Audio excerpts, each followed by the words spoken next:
ములక్కాడ కీమా కోడిగుడ్డు కాంబినేషన్తో కర్రీ ఎప్పుడైనా తిన్నారా? తినకపోతే ఈసారి ఖచ్చితంగా ట్రై చేయండి. కర్రీ చాలా అంటే చాలా బాగుంటుంది.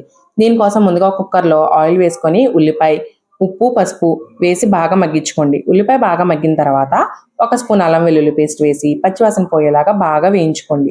అల్లం వెల్లుల్లి పేస్ట్ పచ్చివాసన పోయిన తర్వాత మనం ముందుగా శుభ్రపరచుకొని పక్కన పెట్టుకున్న అర కేజీ కీమాని అయితే ఇందులో వేసుకున్నాము. ఇప్పుడు ఈ కీమాను కూడా బాగా కలుపుకొని మూత పెట్టి ఒక 5 నిమిషాలు మగ్గించారనుకోండి, కీమాలోంచి వాటర్ అంతా బయటకు వచ్చేస్తుంది అనమాట. ఈ కీమాలోంచి వాటర్ అంతా బయటకు వచ్చేలోగా మనం ఇందులోకి మసాలాను అయితే ప్రిపేర్ చేసుకుందాం. దానికోసం మనం ముందుగా మిక్సీ జార్లో కొంచెం ధనియాలు 1 స్పూన్ వేసుకోండి. అలాగే 1/2 స్పూన్ జీలకర్ర, 5 లవంగ మొగ్గలు అండ్ అలాగే 1 ఇంచ్ సైజు దాల్చిన చెక్క, 3 యాలక్కాయలు, కొద్దిగా జీడిపప్పు వేసి మెత్తగా మిక్స్ చేసుకోండి. యాలక్కాయలు మటన్ కీమాకి ఎక్కువ వేసుకుంటే చాలా బాగుంటుంది. అందుకే నేను ఇక్కడ 3 వేసుకున్నాను. మనకి చూసారా కీమాలోంచి వాటర్ ఎలా వచ్చిందో, ఈ వాటర్ అంతా కూడా ఇంకిపోయేలాగా మీరు ఉడికించుకోవాలన్నమాట. వాటర్ ఏమాత్రం ఉంచేసినా మీకు నీచు వాసన వస్తుంది. సో అలా రాకూడదు అంటే ఆయిల్ పైకి తేలే వరకు కూడా మీరు మగ్గించుకోవాలి. ఇప్పుడు ఇందులో మనం రుచికి తగ్గట్టుగా కారం వేసుకొని, కారం పచ్చివాసన పోయిన తర్వాత ములక్కాడ అండ్ అలాగే పచ్చిమిరపకాయలను కూడా వేసుకొని తగినన్ని వాటర్ పెట్టుకొని విజిల్స్ రానివ్వాలి.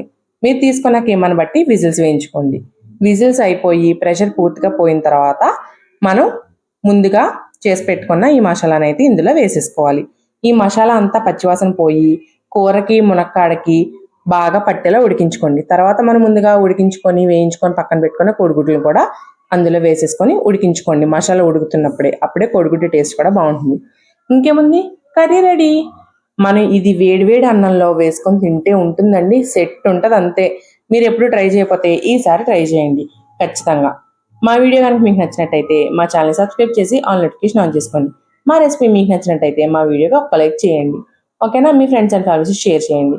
ఇంకెందుకు ఆలస్యం, మీరు కూడా చేసేసుకొని ఎంజాయ్ చేసేయండి. మరో వీడియోతో మళ్ళీ కలుద్దాం. బాయ్.